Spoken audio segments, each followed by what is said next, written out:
Dear learners, very good day to all of you. I am sure you all are doing well.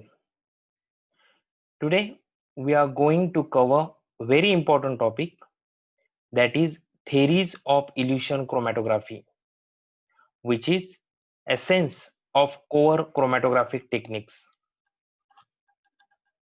As you know, all the chromatographic separations are based upon the difference in the extent to which the solutes are partitioned between the mobile and the stationary phases.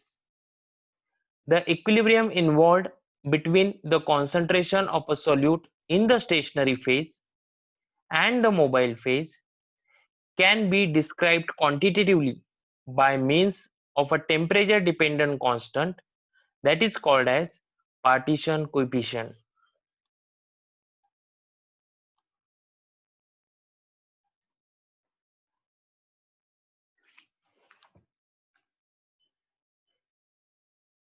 Before moving on theories of chromatography, let us revise these terminologies for better understanding.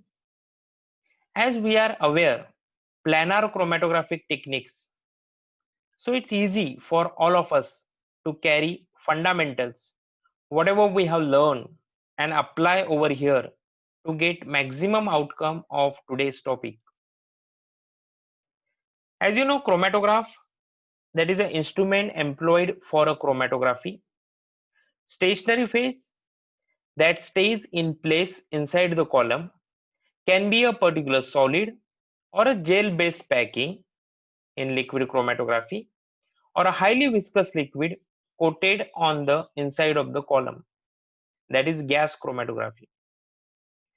Mobile phase, that is solvent moving through the column, either a liquid in a liquid chromatography or gas in a gas chromatography. Eluent, fluid entering a column. Eluate, fluid exiting the column. Elution, the process of passing the mobile phase through the column. Chromatogram, graph showing detector response as a function of time.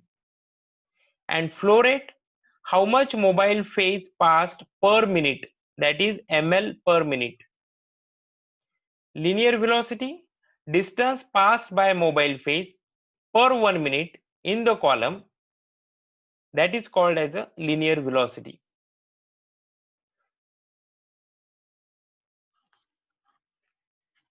So dear learners, let us have a look on this slide, that is column chromatography.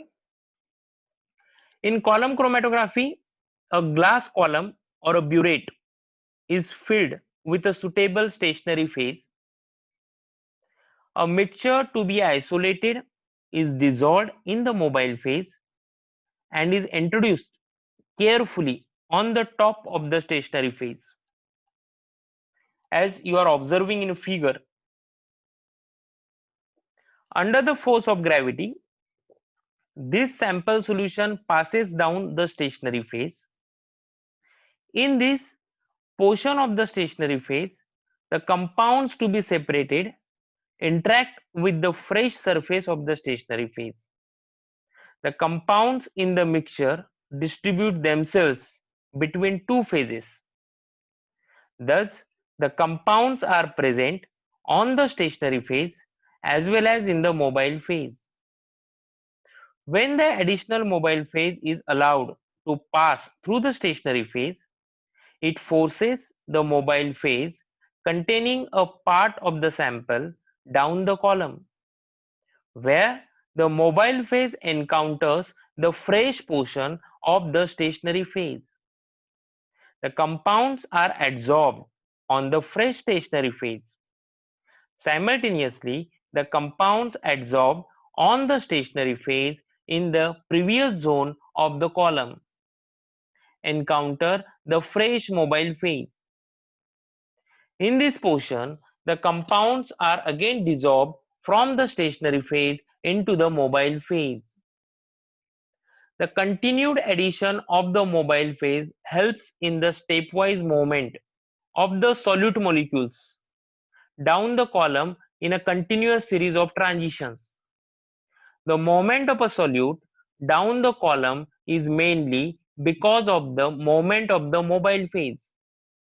However, the average rate at which a solute migrates down the column depends upon the time spent by a solute in the mobile phase. The solutes having more affinity for the mobile phase spend more time in it and travel down the column faster. Such solutes are eluted out of the column first. The solutes with high partition ratios, that is CS by Cm, concentration in stationary phase divided by concentration in mobile phase, have a more affinity for the stationary phase and hence they spend more time in the stationary phase. Such solutes are retained in the column for a longer time and hence are eluted out late from the column. Thus, a solute having higher partition ratio lags behind a solute having smaller partition ratio. The difference in the partition ratios of different solutes leads to different rates of migration down the column. The difference in the rates of migration causes the compounds in a mixture to separate into bands located along the length of the column. The isolation can then be accomplished by passing a sufficient quantity of the mobile phase through the column to cause elution of various bands out of the column, where they are collected in a different receivers. The process whereby the solute is washed off through the column by the addition of fresh solvent, that is mobile phase, is called elution. If a detector that responds to the solute concentration is placed at the end of the column and its signal is plotted as a function of time or the volume of the mobile phase required for the elution of a particular compound or the distance migrated by a compound, then a series of symmetric peaks is obtained. Such a plot is called a chromatogram and is useful for both qualitative and quantitative analysis. The position of the peaks may serve to identify the compounds of the sample, and the area under the peaks can be related to their concentrations. The whole set of apparatus used to carry out chromatography is called a chromatograph. The separation of two compounds by linear elution chromatography we will observe or we will see with example. Now let us have a look on this slide which represents theories of elution chromatography. In this figure you are observing or that describes the difference in the chromatograms for two compounds X and Y with respect to the distance travelled by them inside the column. Compound X lags behind compound Y. Since the partition coefficient of a compound X is larger as compared to that of compound Y, that is stage 1. As the compounds move down the column, the distance between the two peaks increases. At the same time, however, broadening of both the peaks also takes place. That is stage 2. If this peak broadening, also called as a band or zone broadening, is not controlled, the separated peaks would keep on broadening and at one point they would merge with each other. That is our step 3. This merging lowers the efficiency of the column as a separating device. Zone broadening is unavoidable. Fortunately, however, it occurs more slowly than the zone separation. So the compounds X and Y can be separated from each other if the column is sufficiently long. The cleanness of the separation of two compounds from each other is equally dependent upon the following two rates, such as the rate of migration of solutes down the column and the rate of zone broadening during migration. Dear students, the original theory of chromatography, called the plate theory, is able to describe the rates of migration of solutes in quantitative terms. Unfortunately, its utility was limited because it could not explain the effect of different variables on zone broadening. As a effect, another theory known as kinetic theory or rate theory, which is capable of accounting for these variables such as particle size, rate of diffusion, flow rate, temperature, and other basic column parameters was developed. Now we will talk about plate theory of chromatography. The plate theory was developed by Martin and Singe in 1941. According to this theory, a chromatographic column is considered to be a composed of series of discrete but continuous narrow and horizontal layers called theoretical plates. It should be noted that a plate as a physical entity doesn't exist in a column. It is totally an imaginary concept.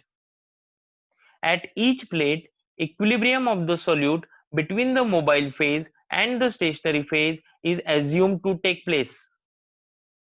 The moment of a solute and a solvent is thus viewed as a series of stepwise transfer from one plate to the next.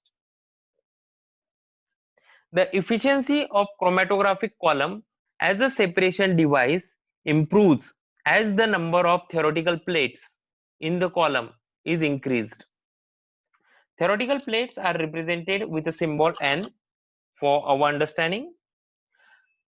This is because the partitioning of solute between the phases takes place at each theoretical plate, and with the increase in the number of theoretical plates, the number of equilibrations or exchanges also increases. The more the number of equilibrations, the more is the degree of separation of compounds from each other. Thus, the number of exchanges or the number of theoretical plates in the column is used as a measure of efficiency of the column to separate the compounds from each other. The height of one theoretical plate is referred to as the height equivalent of a theoretical plate, that is HETP.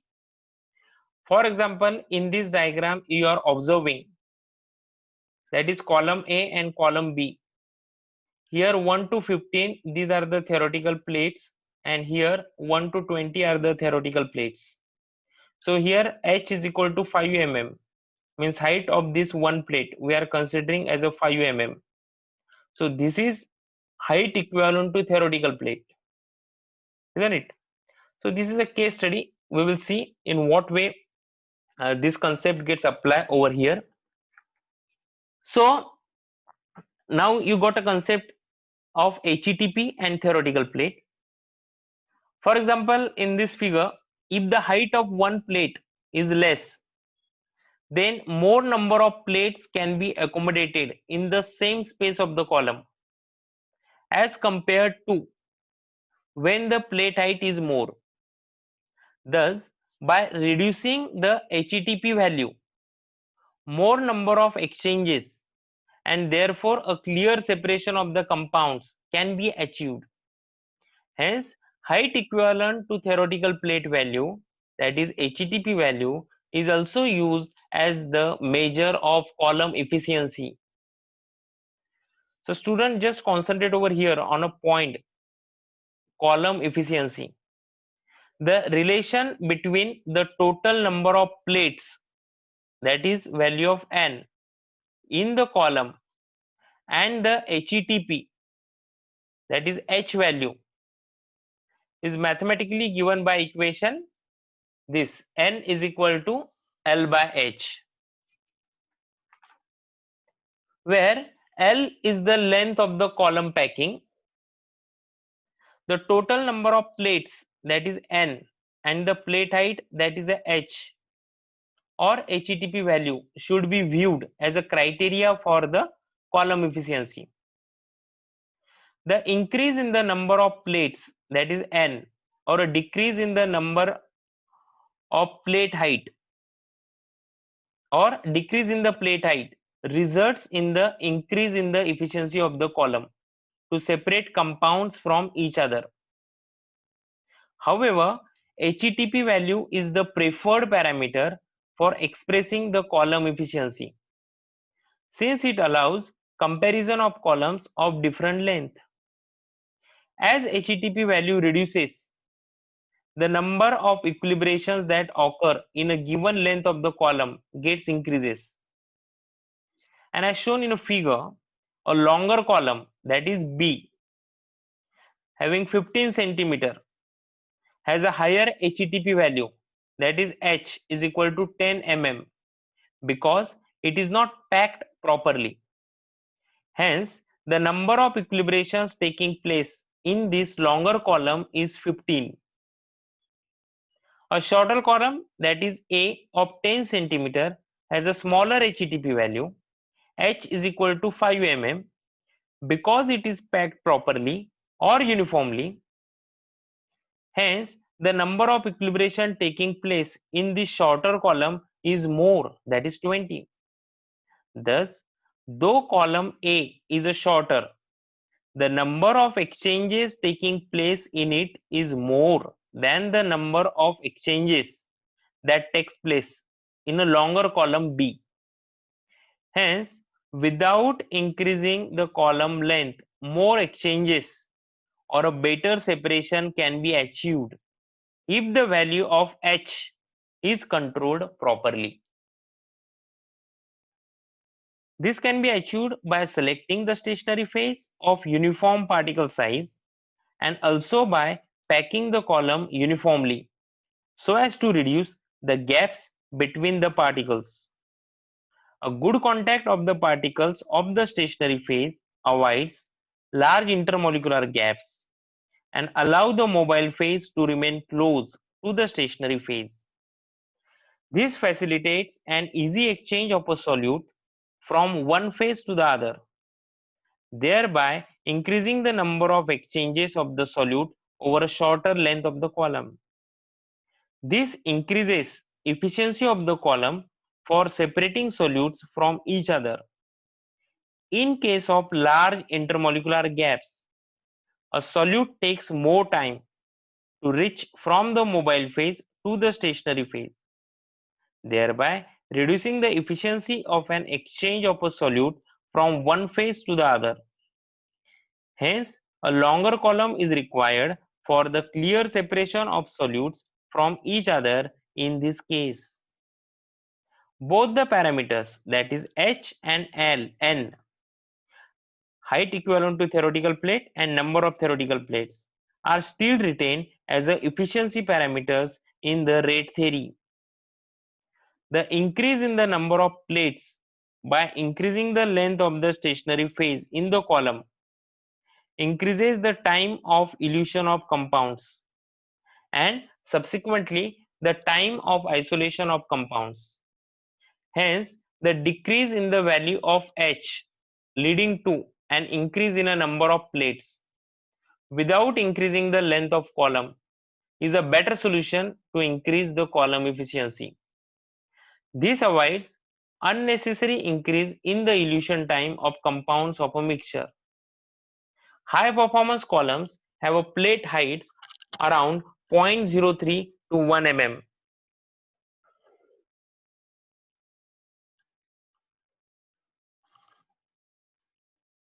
So hope you got concept related to plate theory. In that you have to remember 2 points. What is H and what is N? H represents height equivalent to theoretical plate and N represents number of theoretical plates. So based on that, we can define column efficiency in plate theory of chromatography. So dear students, let us move on another point, that is rate theory of chromatography. The rate theory of chromatography was developed by Lepidus and Amusden in 1952. It describes the effect of variables which affect the width of an elution band as well as its time of appearance at the end of a column, that is its time of elution. Since the efficiency of column for the clear separation of compounds from each other depends on the sharpness of the peaks, a proper control on a peak width is essential. Hence, it is absolutely essential to control the parameters responsible for band broadening. If these parameters are not controlled properly, the separated compounds or the peaks would spread and merge together. As you are observing in a figure, that is poor resolution in point number 1 or in this image, more separation in another chromatogram, whereas less band gets spread, is proper sharpness of the peak we got over here. So based on that, this peak separation as well as the peak width we can control with rate theory of chromatography by considering various variables or the factors responsible for this peak separation as well as peak width.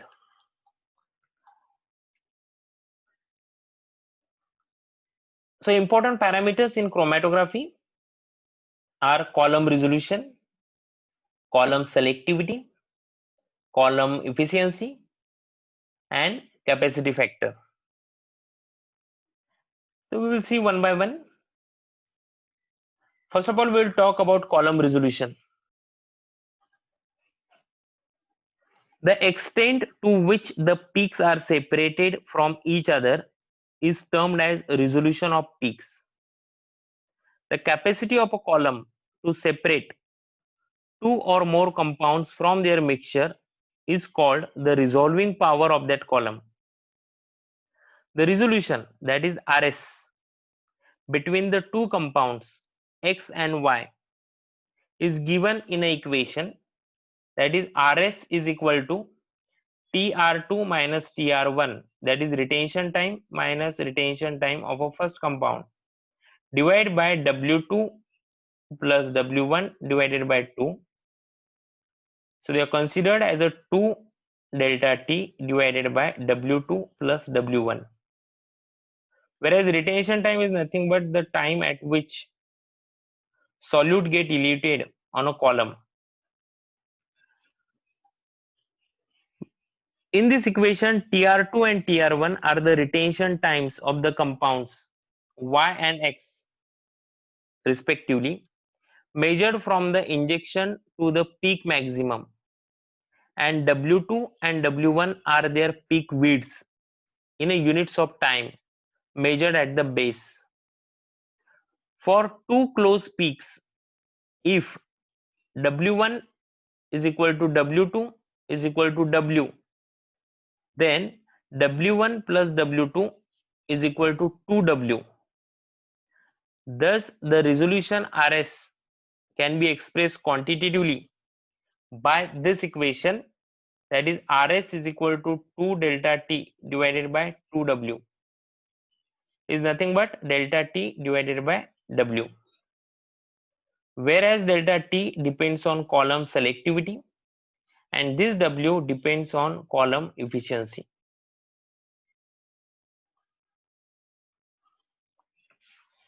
Then we will move further and we will talk about relationship between resolution, column selectivity, column efficiency, and capacity factor. Here in this diagram, at point A, we are talking about poor resolution on a chromatogram. Point B, good resolution due to column efficiency, that is control on peak width. Here at a C, good resolution due to column selectivity, that is control on peak separation. And here at a point D, poor resolution due to low capacity factor, that is inadequate stationary phase. Means column efficiency and selectivity are adequate. So dear students, here we have to pick up three main terminologies. These are column efficiency, column selectivity, and capacity factor. We will see what it is exactly. Column efficiency, you just check out over here, that is control on peak width, and column selectivity, that is control on peak separation. So here properly peaks are separated, isn't it? But width is not appropriate, whereas here control on peak width is there. So we will try to understand relationship between resolution, selectivity, efficiency, and capacity factor.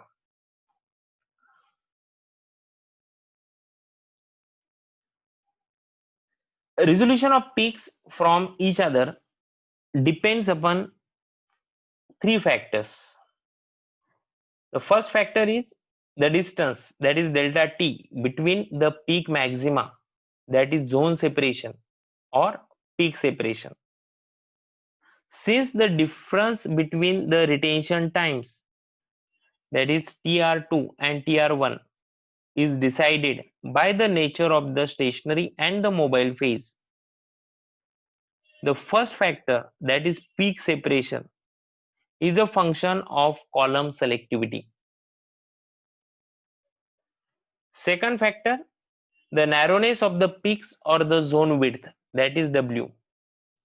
The second factor, that is the zone width or the peak width or zone spreading, depends on the column efficiency, which is a function of column parameters such as length of the column, diameter of the column, flow rate of the mobile phase, particle size of the stationary phase, etc.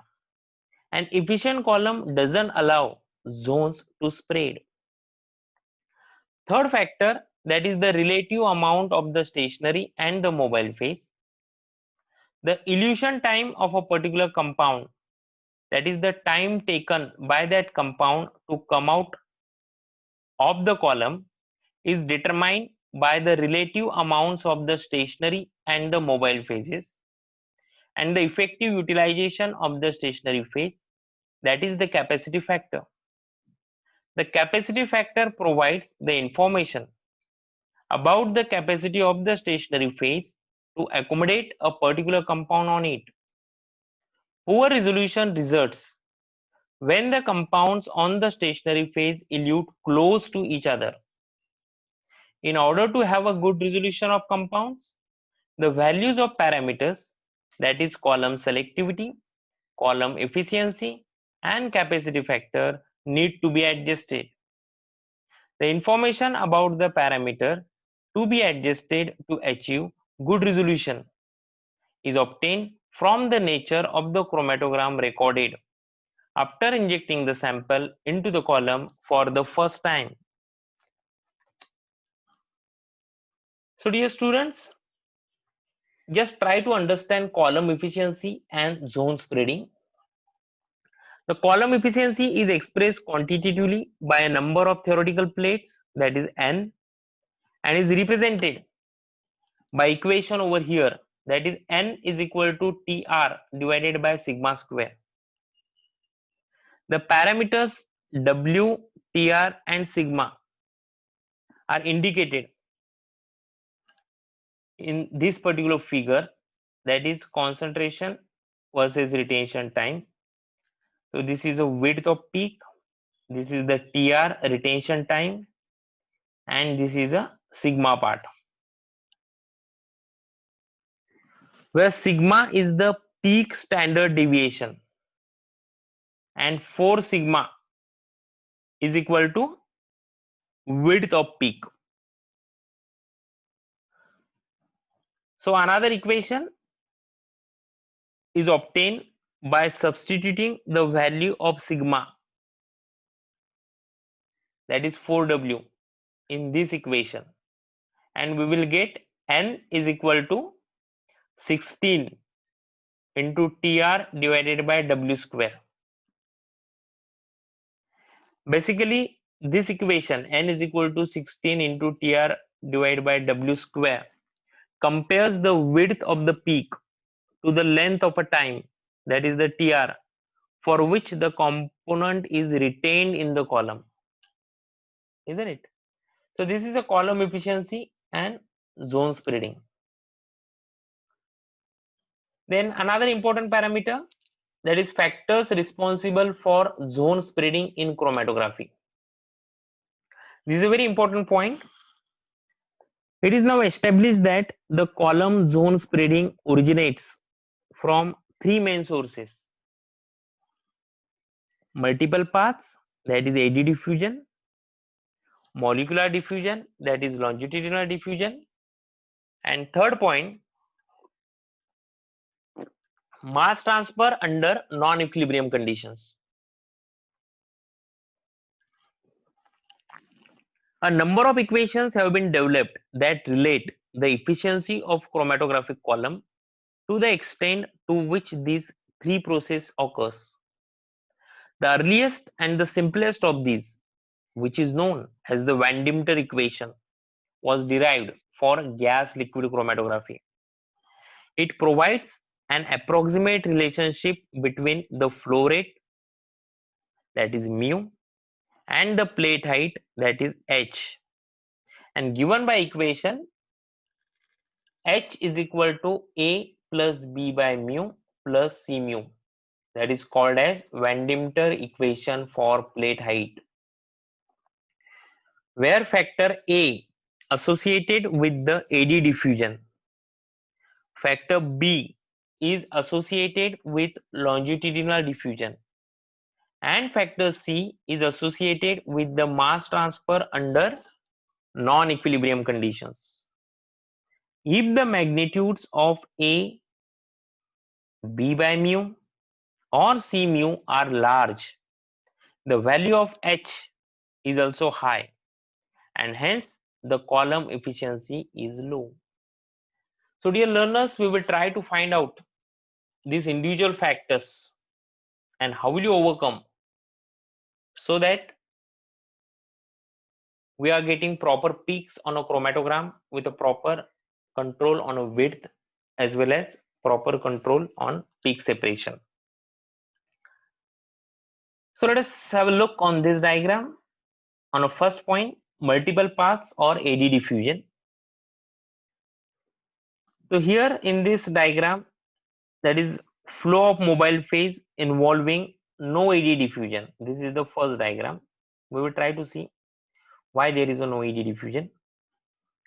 In second picture, that is diagram B, AD diffusion due to non-uniform particle size of stationary phase. And point number C, AD diffusion due to non-uniform packing of the column. So here in a first picture, no AD diffusion. In second picture, AD diffusion is present, and in third picture, AD diffusion is present. So column with uniform particle size of stationary phase and uniform packing is the answer for no AD diffusion. Whereas column with non-uniform particle size of stationary phase creates AD diffusion, and columns with uniform particle size of stationary phase but non-uniform packing, agglomerates will form, and that is the reason for AD diffusion in column. So in this point, the zone broadening from AD diffusion arises mainly because of the availability of multiple paths for different molecules of the same solute while passing through a packed column. The availability of multiple pathways for different molecules of the same solute in the column occurs mainly due to two reasons. That is non-uniform particle size of the stationary phase in the column and non-uniform packing, that is the tight or maybe the loose of the column. Eddy diffusion due to these two factors you are observing over here in this diagram. In order to understand how broadening of the peak occurs due to eddy diffusion, consider that the column is loaded with only one solute, that is the X. So as shown in a figure, that is A, the column is packed uniformly with the uniform particle size of the stationary phase. When such a column is loaded with a solute X dissolved in the mobile phase, all the molecules of X travel with the same velocity inside the column and reach the detector simultaneously. This results in the production of sharp peak for X in the chromatogram and avoids band broadening. Whereas in a figure 2, column consists of a stationary phase containing particles of non-uniform size. A few particles are bigger in size and few others are smaller in size. When the solution of X is introduced on the top of the stationary phase of such a column, different molecules of solute X follow different paths inside the column due to the obstruction to their flow by the bigger particles of the stationary phase.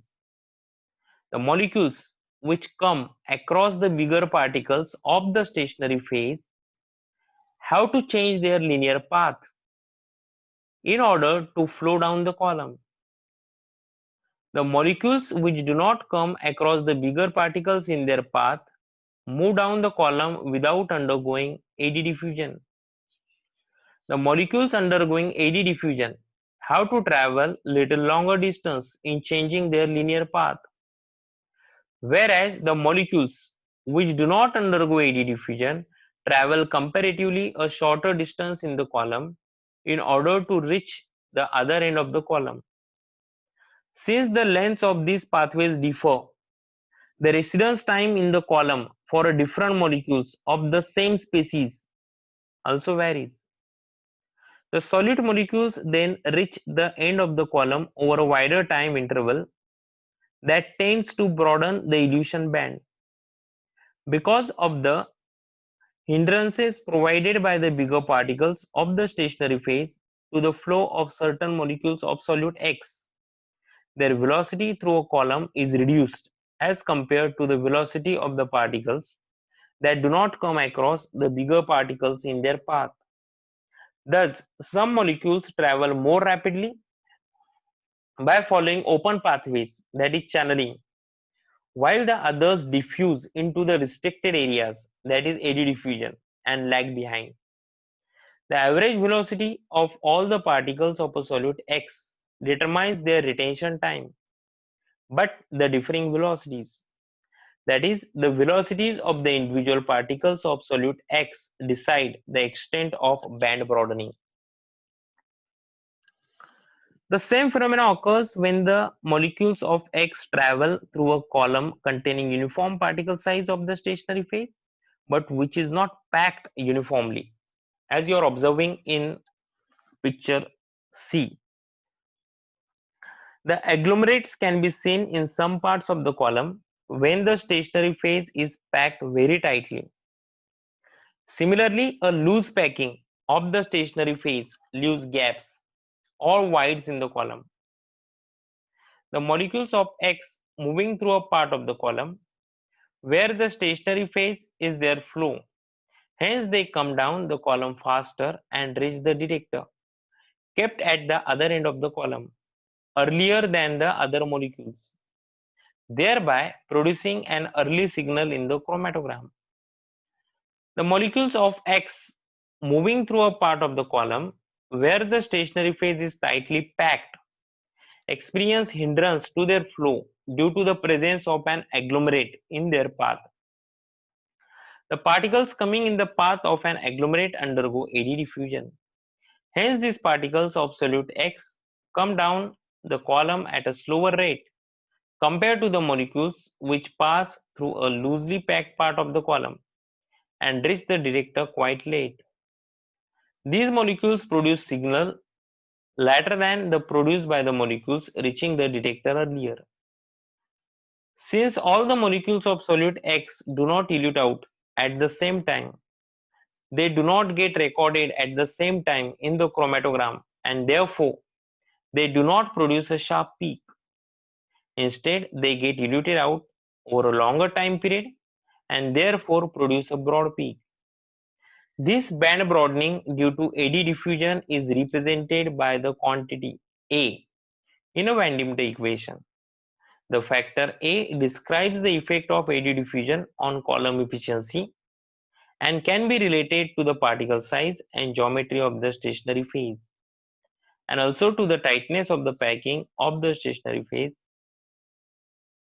The value of A is independent of the flow rate, that is mu, and is given by equation A is equal to lambda dr, where A represents coefficient of eddy diffusion, lambda is the packing factor, and dr is the average particle diameter of the particles of the stationary phase.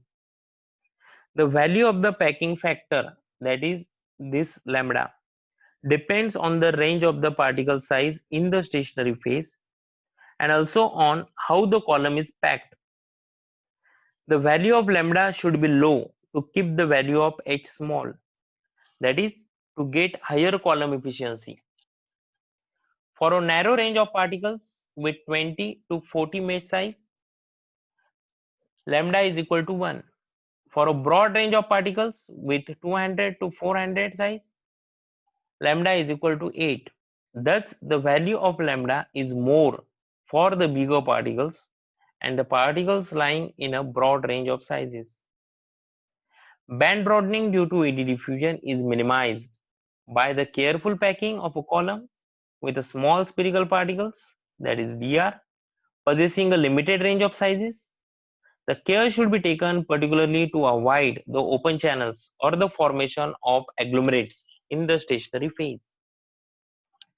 Molecular diffusion or longitudinal diffusion is another point in Van Diemen's equation. Just have a look on this diagram. Here we are trying to show about band height before longitudinal diffusion, and here band height after longitudinal diffusion. That is here start of chromatogram. So this is a peak, and here this peak gets broadened over here. So let us see in what way we can describe molecular diffusion or longitudinal diffusion. Longitudinal diffusion results from the tendency of molecules to migrate from the concentrated part of a band towards more dilute regions on either side, as you are observing in a figure. This type of diffusion can occur in the mobile phase as well as in the stationary phase. But since the movement or diffusion of solute particles is hindered by the obstruction provided by the particles of the stationary phase, band broadening due to longitudinal diffusion in the stationary phase can be ignored. The longitudinal diffusion is most important when the mobile phase is a gas, because the diffusion rates in the gas phase are several orders of magnitude greater than those in the liquid. The amount of diffusion increases with the time. The extent of broadening increases as the flow rate of the mobile phase decreases. Since the solute molecules get enough time to diffuse on either side of the band. The second term, that is the B, the contribution of the longitudinal diffusion to the column efficiency in a Van Diemen's equation, is inversely proportional to the flow rate of the mobile phase, that is B by mu. When the mobile phase is moving fast to the column, the solute doesn't get enough time to diffuse in the mobile phase. At the higher flow rates, the value of B by mu is a small. Hence, H is also small and the column efficiency is high. On the other hand, when the mobile phase is moving slowly through the column, the solute gets enough time to diffuse in the mobile phase. At the lower flow rates, the value of B by mu is large. Hence, the value of H is also large and the column efficiency is low. Since the slow movement of the mobile phase through the column allows easy diffusion of solute, it results in a broader band of a solute in the column. When a broad band is produced, the solute reaches the detector over a longer time span. This results in the production of a broad peak in its chromatogram. On the contrary, the fast movement of the mobile phase through the column restricts easy diffusion of a solute and results in a narrow band of a solute in the column. When a narrow band reaches the detector, the solute is detected in a short time span. This results in the production of a sharp peak in its chromatogram. The contribution of factor B to H is given quantitatively by a mathematical equation, that is B is equal to 2 psi dm, where psi is the obstruction factor, which is a measure of the hindrance to the free molecular diffusion caused by the presence of particles of the stationary phase, and dm is the diffusion coefficient of a solute in the mobile phase. The value of psi typically ranges from 0.5 to 0.9 depending upon the type of the packing of the stationary phase. If the stationary phase is packed tightly and uniformly, then a lot of obstruction is provided to the diffusing particles. This helps in reducing the bandwidth and in increasing the column efficiency. A loose packing, on the other hand, provides less obstruction to the diffusing particles and hence allows band broadening. This results in the decrease in the column efficiency. Broadening due to longitudinal diffusion can be reduced by decreasing the temperature and by increasing the flow rate of the mobile phase. This is because the reduction in the temperature reduces diffusion coefficient, that is dm, of a solute in the mobile phase. So third point in Van Dimter equation, that is mass transfer under non-equilibrium conditions. In order to achieve chromatographic separation within a reasonable time period, the mobile phase should be passed rapidly through the column. Under this condition, the exchange of a solute from one phase to the other doesn't occur under equilibrium conditions. This mass transfer under non-equilibrium condition is responsible for band broadening. Let us have two cases. At the front of the zone, where the mobile phase encounters the fresh stationary phase. For example, this is a band. So this is the front part of this band. So this band interacts with fresh stationary phase over here. Just imagine this case. The equilibrium is not instantly achieved. That is, the mobile phase containing a solute is not able to transfer the required amount of the solute from it to the fresh stationary phase as expected to be transferred under the equilibrium conditions. Means amount of solute get transferred over here on a fresh stationary phase will be less. That is a non-equilibrium condition. This leads to band broadening in the front zone of the band. Similarly, at the top end of the zone, now first case you have considered over here, that is mobile phase interact with the fresh stationary phase. Now just consider this particular portion over here of this band, isn't it? So what happened over there? In top end of the band, isn't it? Or we will consider as a front zone of the band, or maybe the top end of the zone, isn't it? Means this is the top end and this is the front end. Case 1 we have seen over here, that is front end. Now we are talking about this top end of this band. At the top end of the zone, a solute in the stationary phase encounters the fresh mobile phase.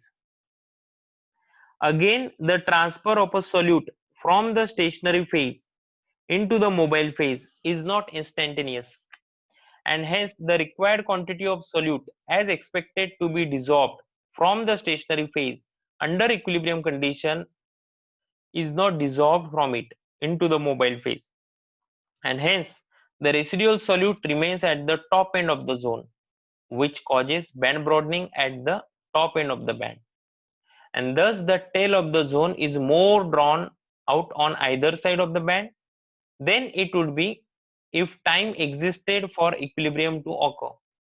The net effect is broadening of a band at both the ends, and that is the reason that is peak gets broadened or this band gets broadened, isn't it? We have seen two cases over here: interaction here at a front zone of a band and interaction over here at a top end of the band. The effect of mass transfer under non-equilibrium condition becomes smaller as the flow rate is decreased. At a lower flow rates, enough time is available for the mass transfer of a solute to occur under equilibrium condition. Furthermore, a true equilibrium can be approached if the space between the particles of the stationary phase through which the mobile phase flows is narrowed down so that the solute molecules do not have to diffuse far in order to reach the stationary phase. For this purpose, the column should be packed tightly with the small spherical particles of the stationary phase. In case of an immobilized liquid as the stationary phase, its layer on the solid support should be as thin as possible. The mobile phase, which facilitates the faster diffusion of a solute to the stationary phase, should be used. This is just the opposite effect that diffusivity has on the longitudinal molecular diffusion. Under these conditions, the mass transfer can approach near equilibrium. The rapid mass transfer depends on the factors originating from the stationary phase as well as the mobile phase, and hence there are two terms to account for the zone dispersion: the stationary phase contribution to the plate height, that is the Cs, and the mobile phase contribution to the plate height, that is the Cm.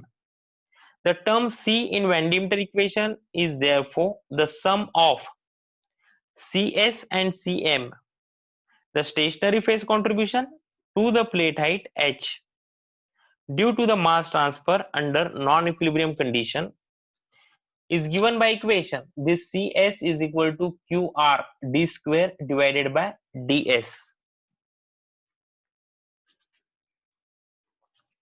where Q is configuration factor which depends on the shape of the pool of the stationary phase, that is uniform film, rod, sphere, etc. Small r is a constant dependent upon the relative rate of the migration of a solute and the mobile phase. Small d, thickness of the stationary phase, and this ds represents diffusion coefficient of a solute in the stationary phase. And the mobile phase contribution, that is the Cm, to the plate height h due to the mass transfer under non-equilibrium condition is given by another equation,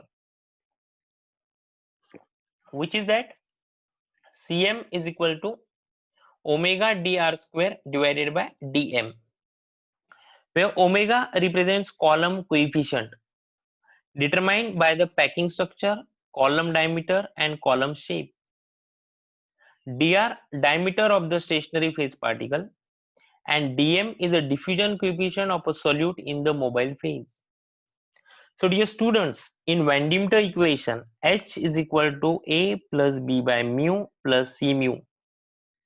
The magnitude of H decreases when the magnitude of all the terms involved in it decreases. The first term A is independent of the flow rate of the mobile phase. The second term B by mu decreases when the flow rate, that is mu, of the mobile phase is increased. That is when the mobile phase is passed rapidly through the column. When the mobile phase is passed rapidly, it leads to the increase in the magnitude of the third term, that is C mu, and this leads to the increase in the magnitude of H and decrease in the column efficiency. Thus, increasing the flow rate of the mobile phase is desirable to avoid the longitudinal diffusion, but is undesirable since it leads to the mass transfer under non-equilibrium condition and causes band broadening or decreases the column efficiency. Thus, there should be some optimum value of the flow rate of the mobile phase to get the minimum value of H, that is plate height. So this was the third point, that is mass transfer under non-equilibrium condition. So dear learners, hope each one of you got fundamentals behind theory of illusion chromatography, got concept like column efficiency, column selectivity, theoretical plates, factors responsible for zone spreading in chromatography, and many more associated with plate and rate theory of chromatography. We will take a halt over here with Buddha's quote of the day. The secret of being happy is accepting where you are in life and making the most out of every day. Have a nice time and happy learning.